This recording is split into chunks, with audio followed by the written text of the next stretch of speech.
So I get a phone call saying, let's just say from a studio, hey, I've got this movie coming up, I think you'd be really good for it, are you interested? Of course the answer is always yes, send me the script. So the first thing I do is break down a script and break it down for songs, mostly for songs, because the composer comes a little bit later. And also what we call on-cameras. Are there any on-cameras that need to be dealt with before shooting? So that would mean anybody singing in a band, singing just in the shower, because anytime someone sings a popular song, all that music has to be cleared before you shoot. So that's what happens first. And then what happens is you go and you meet with the director. It depends. If the director wants you, you have the gig. If not, sometimes it's a little derby. You got to go meet, impress people. And sometimes I make CDs and bring them in. And you want to come in with ideas to a meeting.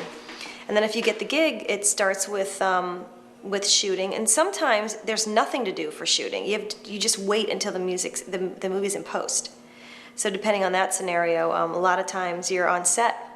If there's on cameras, and it doesn't matter where they're shooting, you need to be there because it's your job to make sure that people's lip sync match, if someone's singing that their lip sync matches or they're singing the right lyrics. I've had, situations where people are singing the wrong lyrics and I have to interrupt the shoot and say, no, these are not the right lyrics, because it's my responsibility if they mess up, because they have to cut that scene out if we don't have coverage.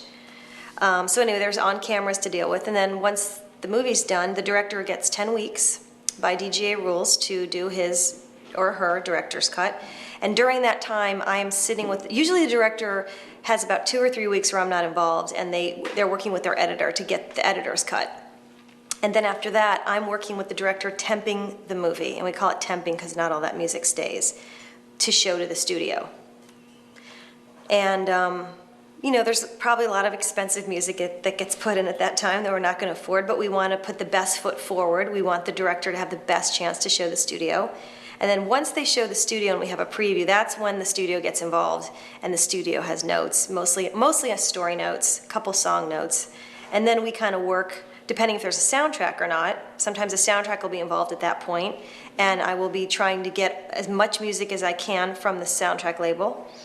And if there's not a soundtrack, we're still kind of switching. It's like a puzzle, moving things around, trying to afford things. I'm also clearing songs at that point, putting the paperwork through to license the songs to see what we can afford. Sometimes songs are denied just for either the artist doesn't want to be involved with that particular film. Sometimes artists are a little more precious about their music and they just don't care about licensing music. And then during that process, sort of like after the film, after the studio has seen the film, and after the first preview, you're starting. Then that's when the composer spots the movie, and we have a spotting session, and we sit with the director and the composer, and we go through each, score spot. Director talks about, okay, this is how I want this to feel, and this is what I want this cue to do, and then that's when the composer starts writing music. And during that process, we're going over to the composer's studio. We're listening to their demos that they've mocked up. And, whole time, again, the director's making changes. Approving certain cues, not approving certain cues. Then that has to all be orchestrated, and then we go to the scoring stage, where all the music's recorded for the final. And that kind of all comes together during the final dub. So final score gets put in the movie, final songs get put in the movie during the final dub.